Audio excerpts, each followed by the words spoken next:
Hanya Tuhanlah yang Maha Rahim yang akan menjadi penyelamat kita. Tetapi sayang kita sering tidak sadar akan hal itu. Bahwa jati diri kita sebagai manusia adalah makhluk yang ringkih, yang lemah, yang rapuh, dan setiap saat hilang tanpa kita kuasa mencegahnya. Tapi mengapa kita masih bisa hidup sampai sekarang ini?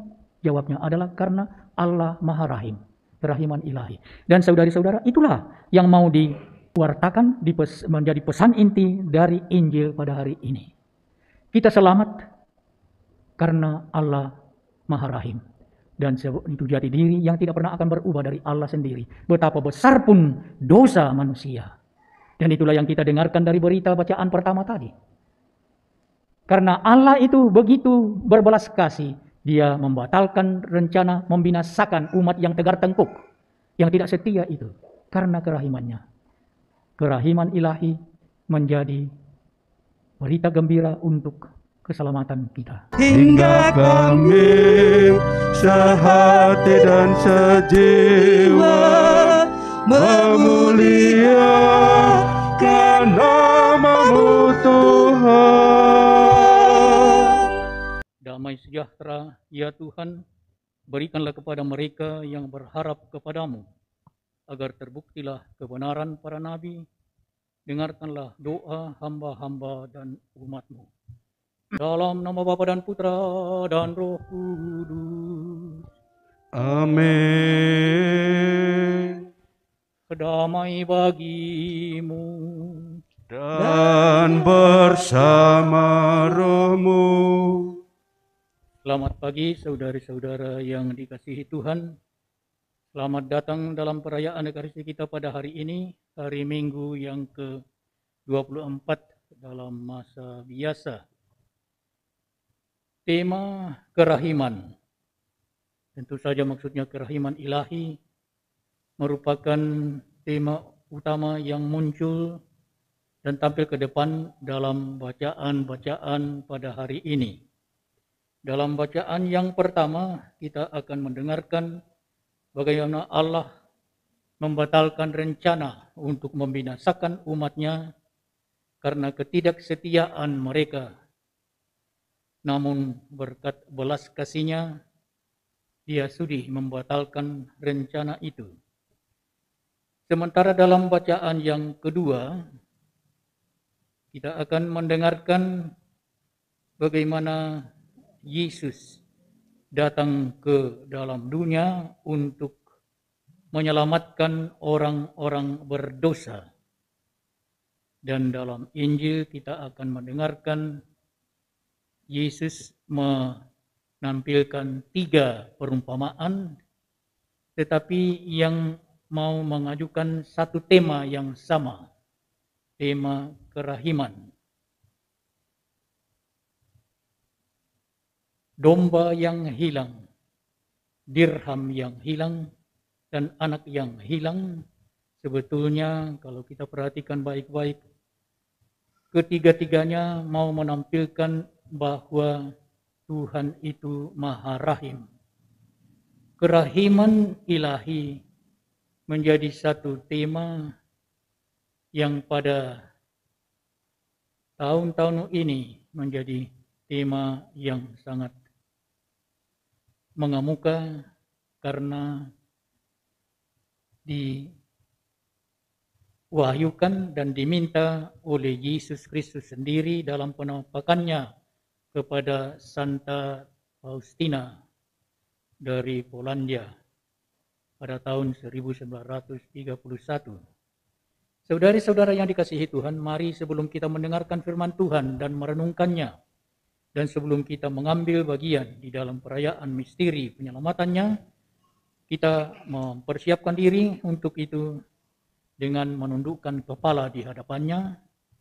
Kemudian dengan penuh sesal di hati kita mohon ampun kepadanya atas segala dosa dan kesalahan kita. Dan moga-moga dengan demikian kita boleh beroleh kerahiman Allah yang sudi mengampuni kita.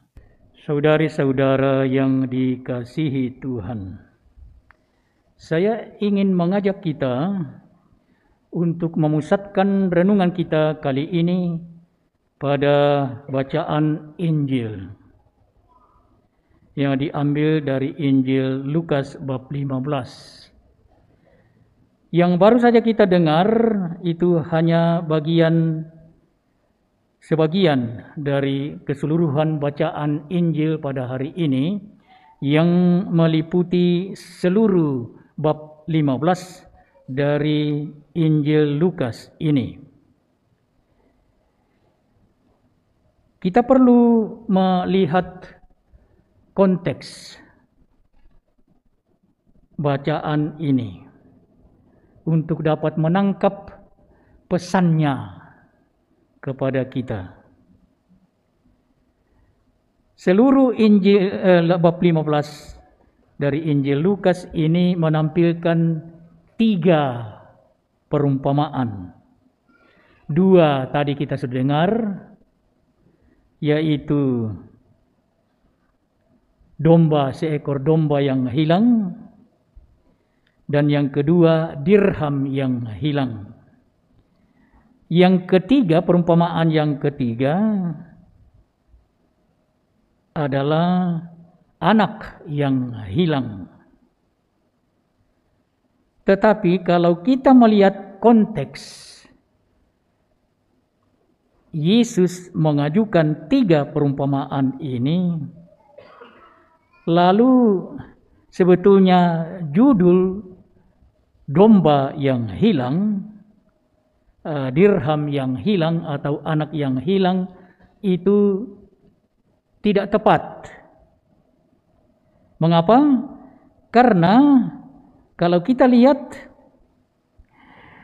konteks atau latar belakang Yesus mengajukan 3 perumpamaan ini, konteksnya adalah kontroversi Yesus dengan orang-orang Farisi dan ahli-ahli Taurat menyangkut praktek yang dilakukan Yesus, yaitu dekat dengan pemungut cukai dan orang-orang berdosa. Pemungut cukai dicap oleh orang-orang Yahudi, khususnya oleh kelompok Farisi dan ahli-ahli Taurat, karena mereka dianggap pengkhianat bangsa. Mengapa? Karena mereka bekerja sama, kooperatores dengan penjajah. Waktu itu Palestina, tanah Israel, dijajah oleh orang-orang Roma. Dan pemungut cukai ini adalah petugas-petugas yang memungut pajak untuk penjajah. Maka karena itulah dianggap sebagai pengkhianat bangsa, dan karena itu adalah orang-orang berdosa. Lalu yang kelompok yang lain adalah orang-orang berdosa. Di tempat lain itu dirumuskan adalah antara lain para pelacur. Adalah orang-orang yang dianggap oleh masyarakat beragama Yahudi sampah masyarakat. Atau barangkali bisa dikatakan itu calon neraka karena mereka para pendosa. Tetapi Yesus tampil dan justru dekat dengan mereka itu. Dan ketika mereka ini kaum Farisi dan ahli-ahli Taurat protes, nah di sanalah Yesus menampilkan 3 perumpamaan itu. Maka sebetulnya yang lebih tepat untuk ini adalah pemilik domba sebagai judul perumpamaan yang pertama. Pemilik domba yang hilang, bukan domba yang hilang itu, tapi pemiliknya.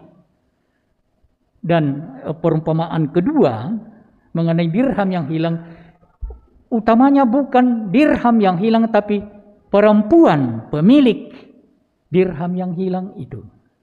Dan terakhir itu anak yang hilang, yang penting bukan anak yang hilang tetapi bapa yang memiliki, yang mempunyai anak yang hilang itu.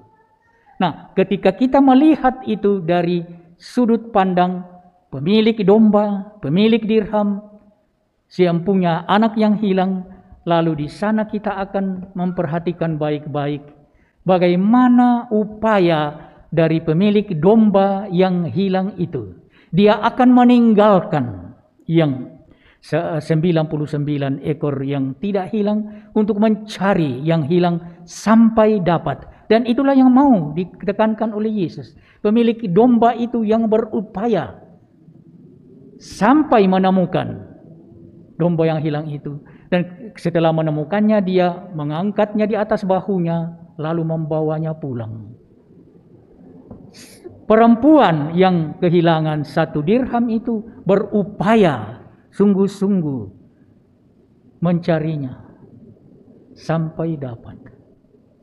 Sehingga di situ mau ditekankan kepada kaum Farisi itu, tokoh-tokoh agama yang menganggap diri serba suci dan serba calon surga, merasa serba benar,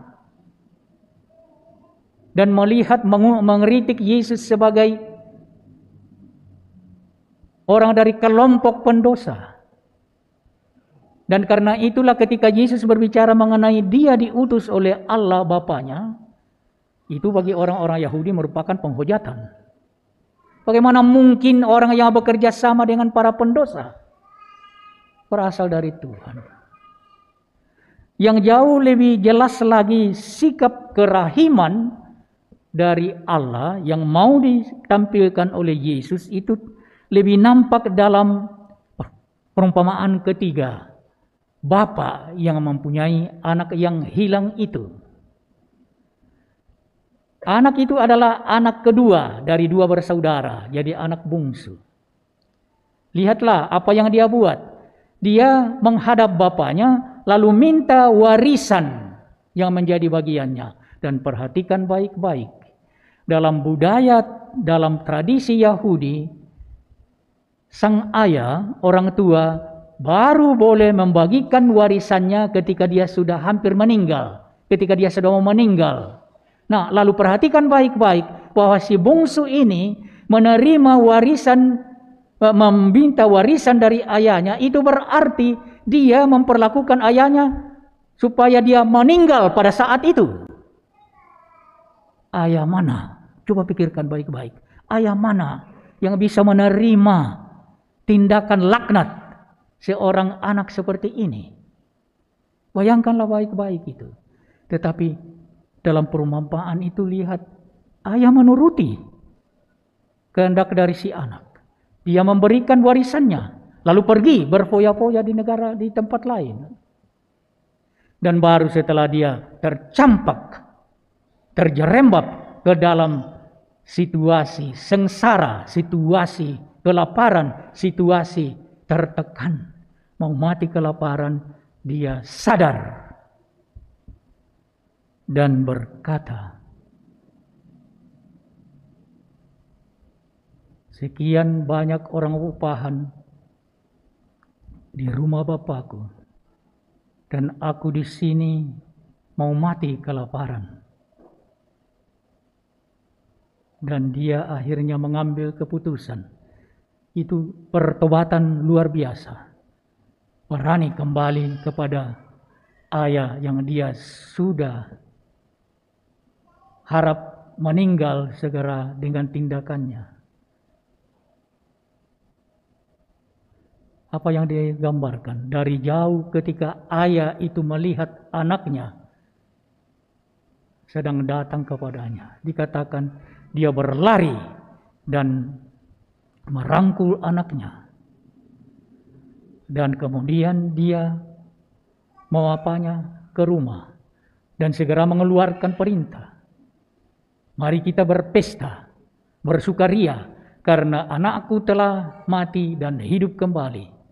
Anakku telah hilang dan didapat kembali.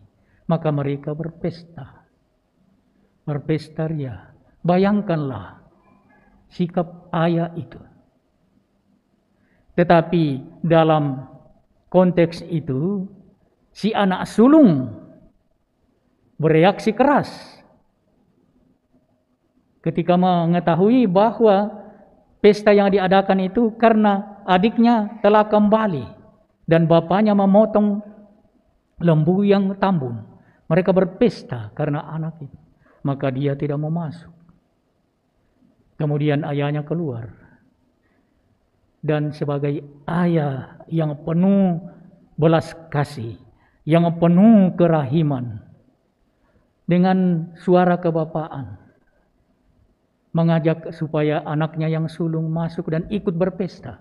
Tapi si anak protes, tidak mau, dan mengatakan, memuji diri, belum pernah aku melanggar perintah Bapa. Aku selalu ada di rumah Bapa. Tetapi belum pernah ayah memberikan seekor domba kecil pun untuk berpesta dengan teman-temanku. Tetapi ketika anak yang telah menjadi anak laknat karena mengharapkan ayah meninggal segera, kembali ayah mengadakan. Apa reaksi dari ayah? Anakku,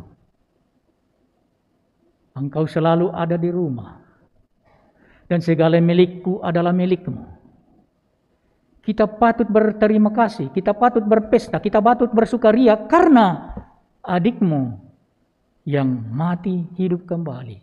Adikmu yang hilang didapat kembali. Itulah gambaran dari seorang ayah yang sulit didapatkan dalam masyarakat Yahudi waktu itu. Tetapi saya kira juga dalam masyarakat kita. Bagaimana mungkin seorang anak yang memperlakukan ayahnya supaya cepat meninggal seperti itu? Dikutuk. Tidak saja oleh orang tuanya, tetapi oleh keluarga dan oleh masyarakat. Tapi ayah dalam perumpamaan ini adalah ayah yang maha rahim. Itulah ayah yang tidak mudah didapatkan di dunia ini. Tetapi ada satu Bapa yang seperti itu. Bapa kita di surga. Dan itulah yang diwartakan oleh Yesus. Maka mari kita camkan baik-baik. Tema satu-satunya yang mau dikemukakan dengan 3 macam perumpamaan itu satu saja. Tema kerahiman. Allah yang rahim. Kerahiman ilahi. Kerahiman Allah. Adalah karena kerahiman Allah maka kita manusia bisa diselamatkan. Siapakah dari kita yang merasa sempurna? Tetapi itulah masalahnya. Orang-orang Farisi dan ahli-ahli Taurat merasa mereka itu serba suci, serba baik, serba menjadi calon surga. Tetapi dengan perumpamaan ini Yesus menampilkan kalian merasa serba benar. Merasa orang-orang beragama sejati. Tapi kalian adalah munafik-munafik. Itulah. Saya kira tema kerahiman ilahi yang tampil ke depan dalam Injil pada hari ini adalah tema yang memang sungguh-sungguh mengena, sungguh-sungguh relevan bagi dunia kita dewasa ini. Dunia yang penuh dengan kebencian, dunia yang penuh dengan sikut-menyikut, dunia yang penuh dengan permusuhan. Hanya kerahiman Allah yang dapat menyelamatkannya. Saudari-saudara terkasih, barangkali karena itulah pada tahun 1931 Yesus sendiri dalam perintahnya kepada Santa Faustina dari Polandia menegaskan supaya kerahiman ilahi itu dirayakan pada hari tertentu, dan dia minta itu dirayakan pada hari Minggu Paskah yang kedua atau hari Minggu pertama sesudah Paskah, dan yang kemudian setiap hari kita rayakan pada hari Minggu kedua Paskah, hari Minggu kerahiman ilahi. Dan devosi kepada kerahiman ilahi itu telah berkembang ke seluruh dunia. dan juga sampai di Indonesia. Bulan depan, Komunitas Kerasulan Kerahiman Ilahi Indonesia akan mengadakan Kongres Nasionalnya yang keempat. Dan itu akan diadakan di sini, di kota Makassar ini. Untuk merayakan apa yang menjadi tema utama dari Injil pada hari ini. Kerahiman ilahi. Dan mari kita camkan sungguh-sungguh itu. Seandainya Allah itu tidak maha rahim, apakah kita berpikir siapa dari kita yang masih bisa hidup sampai saat ini? Siapa dari kita yang tidak bersalah, yang tidak mempunyai kesalahan, yang tidak berdosa? Kita semua bersalah. Seandainya Tuhan itu hanya kenal penegakan hukum, tidak ada kita yang masih ada hidup sampai saat ini. Karena kita semua manusia penuh kelemahan, manusia yang ringkih. Tetapi berkat kerahiman Allah, kita masih bisa hidup sampai saat ini. Mari kita, apakah kita pernah mencamkan? Saya ambil contoh. Kalau kita bepergian dengan pesawat terbang, tiba di tempat tujuan dengan selamat, apakah kita pernah bertanya kepada diri sendiri, mengapa pesawat yang saya tumpangi tadi tidak jatuh? Mengapa? Apakah kita pernah bertanya itu? Apakah karena keahlian pilot? Apakah karena kemajuan teknologi? Nyatanya banyak kali terjadi kecelakaan pesawat. Manusia bangga dengan kemajuan teknologi dan merasa bisa menguasai segalanya. Tetapi ketika hal kecil itu, bakteri kecil itu yang namanya COVID-19 menyerang, mengapa manusia serba kuasa dengan teknologinya terjerembab, tidak mampu buat apa-apa untuk segera menghilangkannya? Kita manusia adalah makhluk yang ringkih, yang tidak dapat menyelamatkan dirinya sendiri. Materi tidak bisa menjadi penyelamat sejati bagi kita. Kekuasaan tidak bisa menjadi penyelamat bagi kita. Hanya Tuhanlah yang maha rahim yang akan menjadi penyelamat kita. Tetapi sayang kita sering tidak sadar akan hal itu. Bahwa jati diri kita sebagai manusia adalah makhluk yang ringkih, yang lemah, yang rapuh, dan setiap saat hilang tanpa kita kuasa mencegahnya. Tapi mengapa kita masih bisa hidup sampai sekarang ini? Jawabnya adalah karena Allah Maha Rahim, kerahiman ilahi. Dan saudari-saudara, itulah yang mau diwartakan menjadi pesan inti dari Injil pada hari ini. Kita selamat karena Allah Maha Rahim. Dan itu jati diri yang tidak pernah akan berubah dari Allah sendiri. Betapa besar pun dosa manusia. Dan itulah yang kita dengarkan dari berita bacaan pertama tadi. Karena Allah itu begitu berbelas kasih, Dia membatalkan rencana membinasakan umat yang tegar tengkuk, yang tidak setia itu. Karena kerahimannya. Kerahiman ilahi menjadi berita gembira untuk keselamatan kita. Marilah menyatakan misteri iman kita.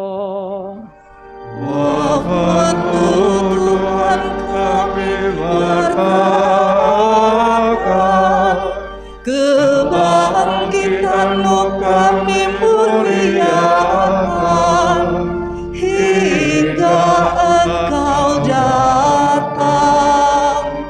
Amat berhargalah kasih setiamu ya Tuhan, untuk manusia yang bernaung di bawah sayap-Mu. Tuhan bersamamu. Dan bersama rohmu. Semoga Allah yang Maha Kuasa memberkati saudara sekalian, Bapa dan Putra dan Roh Kudus. Amin. Pergilah, misa sudah selesai. Syukur kepada Allah.